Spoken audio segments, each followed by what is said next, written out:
Hi guys! Welcome to my YouTube channel po. New day, new video po tayo ngayon. Pag-usapan po natin syempre po ay tungkol po sa nalalapit na pamimigay ng SSS ng 13-month pension sa ating mga SSS pensioners po. Dahil December na po, malapit na pong mag-December, kaya ito po ang pag-uusapan po natin. Kaya kung ang contingency date po ninyo ay nasa 1 to 15 po, ibibigay po ang 13-month pension sa December 1, 2025 po sa ating mga first batch po na SSS pensioners po. Abang-abang po kayo by December 1, 2025 po dahil ibibigay na po ang inyong 13-month pension, kasama na rin po ang inyong monthly pension for that period. Okay?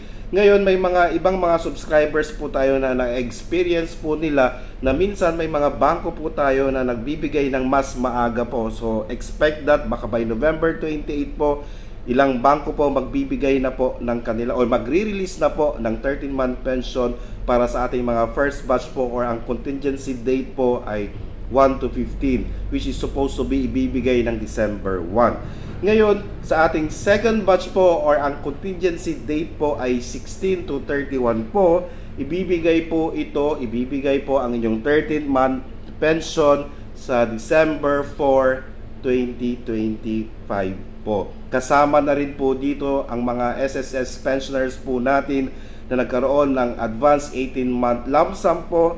Sa December 4 din po ninyo makukuha ang inyong monthly pension, ang inyong 13-month pension, kasama po dito ang inyong monthly pension po. Okay? May mga iba po na nagsasabi na December 16 po ibibigay yung monthly pension for the second batch. Hindi po. Ito po ay ibibigay kasama po ng 13-month pension ang inyong monthly pension for the month of December. Ayan po. Okay? Kasama po ninyo sa December 4 ang mga mga nag-advance ng 18-month lump sum. Ayan po.